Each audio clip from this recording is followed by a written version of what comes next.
Good afternoon, ladies and gentlemen. This is Harry Muppet, and we've got the funky old country style music or something like that going on here, and we've also got a very, very awesome game. It is the Harry Bash. We've moved into the semi-finals, and this one right here is going to be freaking insane. First of all, they're both from the same team, which is actually, I think only two people from Root Gaming made it into the quarterfinals. Actually, I think only two people from Root Gaming may have signed. I'll have to double check that.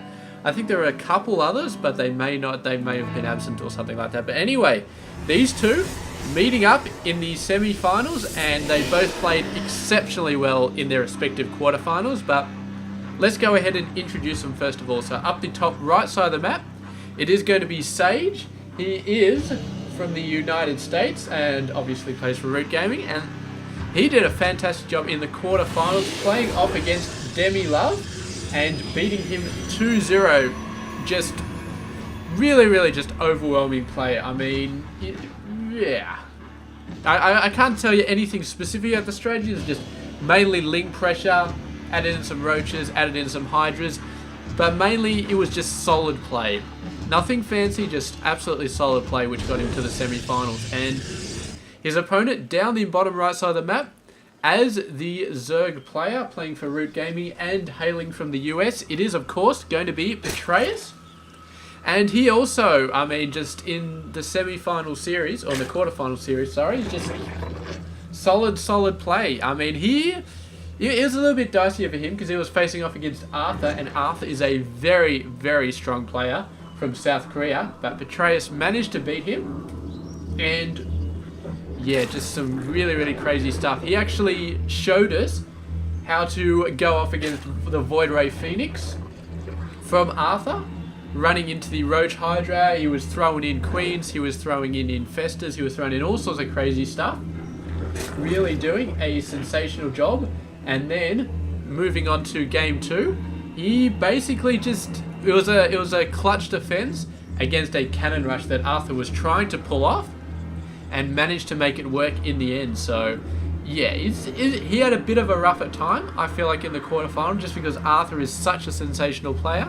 Not saying anything against Demi Love, but Arthur really is one of the best out there. So congrats to Petraeus for making it this far, and now he is up against another very scary Protoss player, and we'll see if he can pull the magic out once again, or if Sage will just steamroll here like he did in his quarterfinal.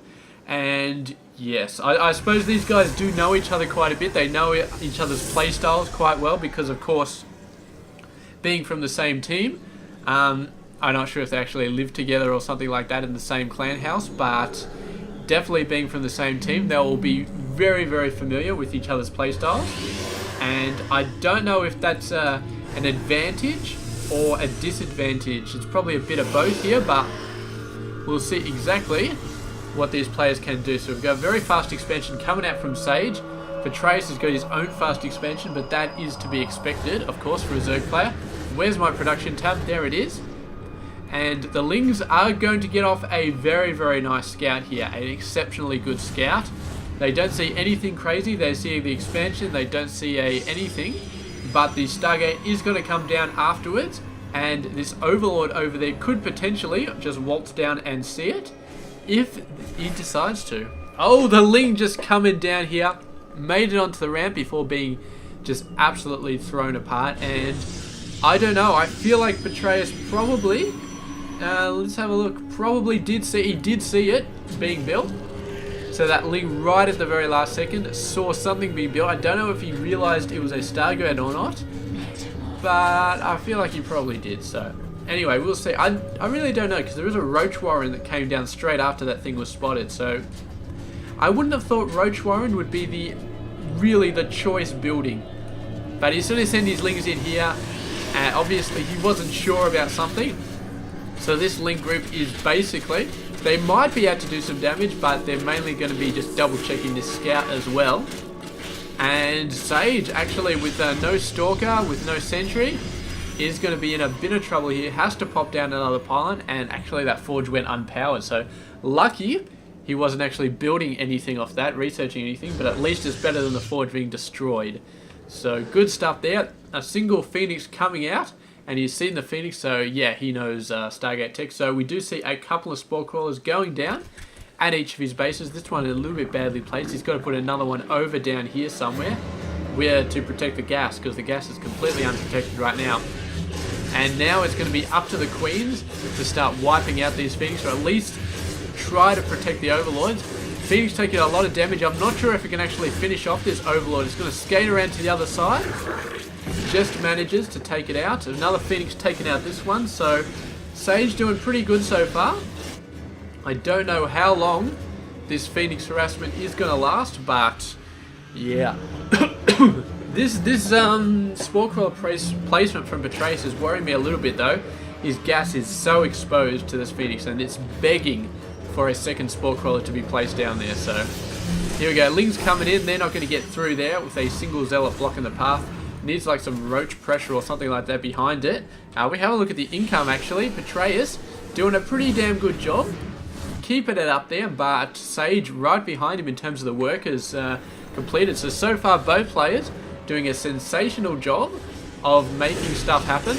And Sage in particular, man, is definitely keeping these Overlord numbers down. And that cannot be good for Petraeus, because of course Overlords do cost 100 minerals each, and that's not something you want to have to keep producing over and over again. You see he's building the second Spore Crawler right there. Also going for the third base, but a few Zealots should be enough for now. The Roaches coming in, however, and that is no longer going to be enough. However, I don't know if he's going to be able to do any serious damage before the Roaches are chased away. I feel like he can do a bit here.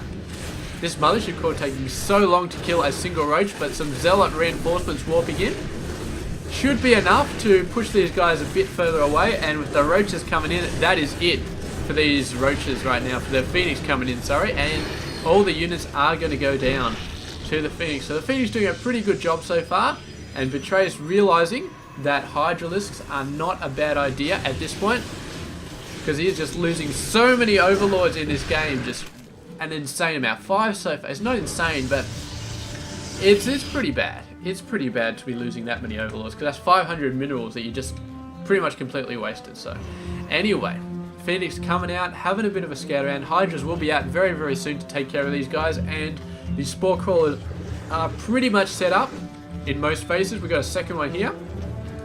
Still not covering the gas perfectly, but I suppose I'll have to do. Here we go, picking up the Hydras bit by bit. You need to have that clump of Hydras, otherwise it just does not work. And there's the clump over there. Oh, actually lifting up the Queen. The Queen well away from the Spore Crawlers right there, and does end up going down. And Petraeus is like, look, whatever dude, I just built another one. So it's all good. And here we go, the Hydras coming out. Colossus are also coming out for Sage, so he should be able to deal with the Hydras pretty well once he has an army in front. Actually building a gate up here, just sort of blocking this off. I don't know if he knew the Hydras are coming, but oh, the force field, beautiful, beautiful play there. Those Hydras had no chance at all once they got trapped behind the force field, but Petraeus is not slowing down at all with the army production. He's up to 8 Hydralisks, and he just keeps on going. Both players actually with the identical amount of workers here. Sage pushing out with that very, very fast third base, or it is pretty fast for when he was building it. And yeah, we're going to be seeing how well both of these players can push what they've currently got. He's definitely making a good use of the Phoenix, trying to hold on, trying to make things happen. And yeah, I don't know if these guys are meant to be killing the rocks, but they are definitely killing the rocks. And yeah, the Phoenix still running around. Will they get the Queen again? I'm not sure. Queen, oh, watch your Queen, Petraeus. The Queen just runs out by itself, and that is not a good position to be in. So, a bunch of workers getting taken out here, still not quite protected by the Spore Crawler. He's got one queued up, but it's not there yet. And yeah, so far, Sage is looking very, very solid. The Phoenix are giving him map control. He knows everything that's going on in Petraeus' base, and he's very, very confident. This base, there was a little bit of roach incursion going on before, but for now it's pretty fine. Phoenix is going to come around again. They could pick off some roaches out here in the middle of nowhere if they are paying attention. There we go, going for the roaches. The roaches instantly running back to the base. There's no Spore Crawler out to the side. man, you've got to get those spore crawlers up because it's just not fully protecting the mineral line right here. And I don't know, it seems like a relatively simple mistake to be making. I mean, not actually covering the entire mineral line with your spore crawlers, considering how much Phoenix play there is. Definitely, I say that's something Petraeus should have taken care of by now, but yeah, I suppose he's got other things on his mind, and that is going to be these Colossus right now. He's in quite a lot of trouble because I don't think he's got anything to really deal with Colossus.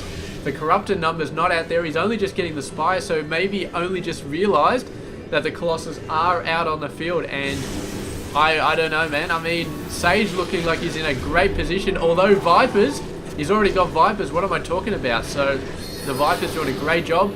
All those guys going down. The force field is still going to bisect this Zerg force, and the guys out the front are all going to go down to mass Stalker fire. So even with that great Viper play from Petraeus, the mass Stalker army of Sage still managed to make it happen, but that was a lot of capital that he just lost in those 3 Colossus, whereas Petraeus didn't lose anywhere near as much. He lost a lot of ground units, but nothing really expensive like the Colossus. The Colossus just cost so much, and I mean, losing them is just such a big pile of minerals, such a big pile of time as well. They take ages to build, so yeah, I just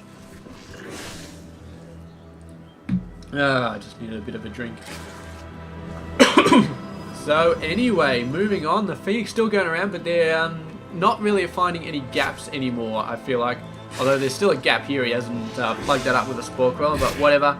And Petraeus, now maxed out, is really going nuts. And we have 2 Colossus in this army. Might be enough, given the right positioning, but with the Vipers on the field, I feel like, nah, maybe not. So anyway, the Hydra's still going nuts. A lot of these guys are getting taken out. The Vipers spraying the clouds on top of the Stalkers. They're trying to find some positions to actually hit back where they're not covered by the clouds, and they're doing a pretty good job. Magic to come out there, and Sage has actually got 3 weapons on his Stalkers, so they are absolutely insane in terms of the damage, and Blink, they're really wiping out this army quite badly.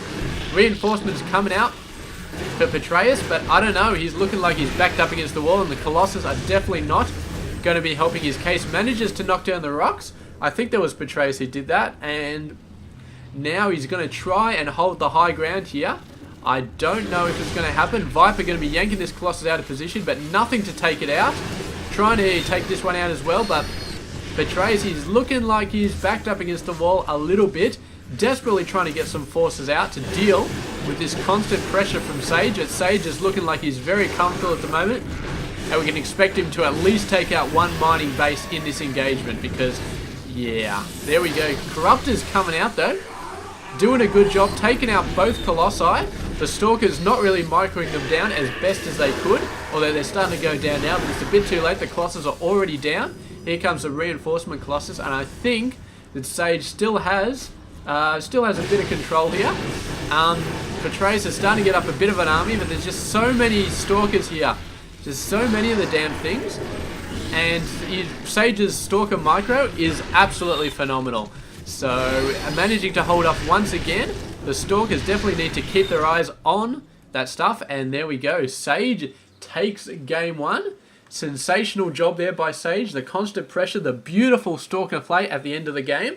And Stalkers really were the backbone of his army. Even when he lost Colossus after Colossus after Colossus, the Stalkers were solid. His playstyle with them was solid. And the amount of damage the Stalkers were doing with the 3 weapons really just knocked down everything that Petraeus sent against them. So, really good job there.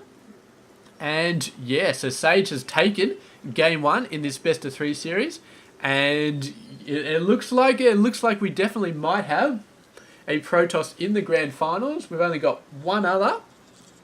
His name is Blisk, but he has to face off against Pig in the other semi-final, and that's going to be scary. So I don't know if Blisk is going to come through that. So I definitely love it if Sage made it through this one, because I mean, ZVZ is good, but Protoss PvZ is good as well. So anyway, moving on. This has been game 1. I'll catch you guys with game 2 coming up tomorrow. Stay tuned. This has been Hairy Muppet. I hope you enjoyed this game.